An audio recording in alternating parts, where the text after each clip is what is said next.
Greetings. I had a lot of feedback from last, frankly, on Rocks in the River. Um, a lot of people really loved it, where the poem, and I was really tired and I recorded it earlier in the morning. And a lot of people were like, dude, what's going on with debt and Trump and the Ukraine war and interest rates?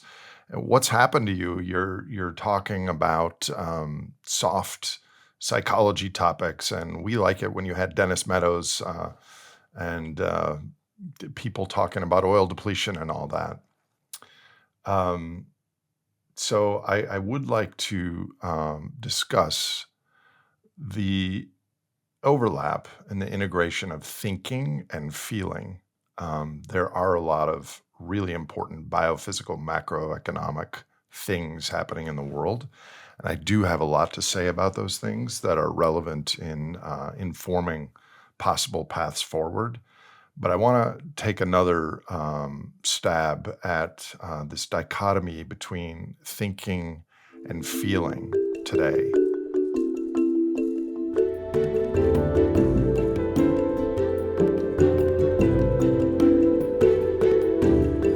Yesterday, I went on a hike with a friend who said, "What happened in the world to make you less concerned about the future?" And I said, "What? I am more worried about the future than I ever have been in my life. I think the pathways to bending as opposed to breaking have narrowed in the last 3 months." And my friend said, "What? But you don't seem that way. You don't talk about it. I don't feel that emanating from you." Um, that was interesting to reflect on. I also had a lot of people really liked and responded well to last week's Frankly, and there were some detractors. I am blessed to have quite a large group of wise uh, um, and clever women in my inner circle, and one of them sent me a voicemail last week, and I'd like to read it and then discuss the relevance of it. Nate, the frankly you recorded was such a beautiful balance of yes, there are all these problems in the world.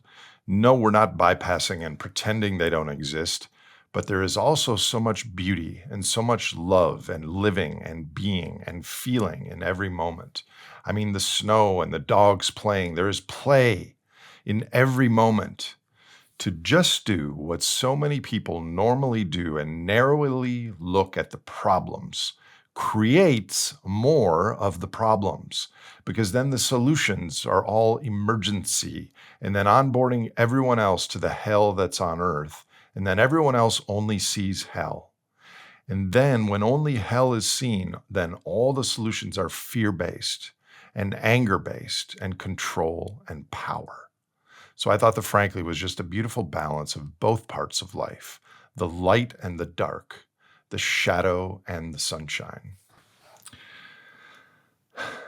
Yeah, that also hit home to me. And there have been a lot of people in the last 5 years, mostly women, to be honest, that have said things similar to me.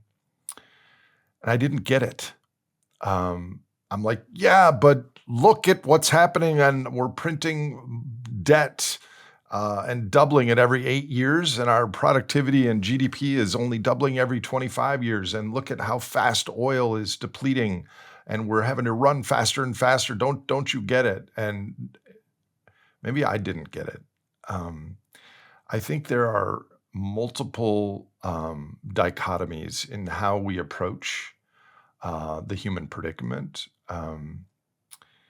And it's subjective and objective. It's thinking versus feeling. It's left brain versus right brain. It's masculine versus feminine.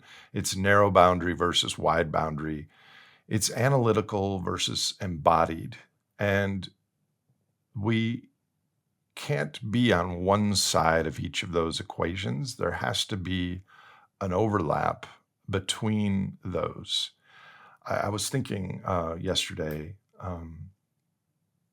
Would I want to live in a community where everyone knew all the aspects of the meta crisis, but they were completely in their heads and they weren't embodied and their nervous systems weren't regulated and they didn't have joy and music and laughter and love, but they were really smart about the meta crisis? All aspects of Marvin Harris triangle of social structure, superstructure, infrastructure. Or would I want to have a community of people that were fully embodied and dancing and meditating and in community with each other, but had no skills at all and no knowledge of the meta crisis, didn't know how to plant food, didn't know how to MacGyver different energy, water, food systems? And I struggled. I wouldn't want either of those worlds. I would want both sorts of people. Um, but I increasingly encounter groups of humans that are totally in their heads, thinking, overly analyzing the meta crisis. Um, and I encounter people at parties that are like just dancing and totally embodied and oblivious to these things. Um, and I think we need to make the Venn diagram between these two modalities with a larger overlap. The light and the candle of civilization is dimming. Um, I both think that and I feel it. And I expect many of you watching this, watching events in the world, feel it as well. The USA, despite its international military bases and clandestine things over the last 50 years, has made major, major contributions to humanity, to the global society. And these are being keystroked out of existence.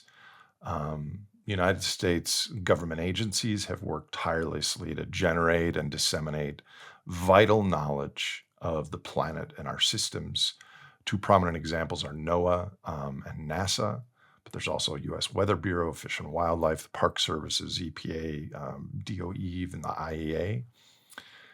There's no other government on Earth that can boast comparable contributions to humanity. And I've been a bit blindsided. I've been talking about the meta crisis, the great simplification, the integration of energy, money, technology, growth, and environmental damage for over a decade. I have been caught by surprise because I thought that values and facts and science would continue to be available to us to have conversations and civic discourse and changing people's minds based on reality, objective reality. And what's been happening the last couple months has made me both angry and sad. I'm not depressed. I'm engaged. I now understand our situation, our global biophysical, anthropological, macro situation better than I ever have. And I will be soon sharing updated logic on that. But right now I'm sad and I'm angry at the same time. And it is from this place of anger and sadness where I find intense clarity on next steps in my life, next steps in my work, next steps for this podcast, this platform in society. Those steps are not going to come from more analysis and more understanding of the facts. They're going to come from feeling and experiencing my feelings. So I'm not going woo on all of you. I am still a biophysical macro analyst, but I'm also integrating, um, call it wide boundary humanity. I am alive along with all of you at this time. Um, we have to think and feel in this time, in this moment. Um, Next week, some analysis, I promise. Have a good one.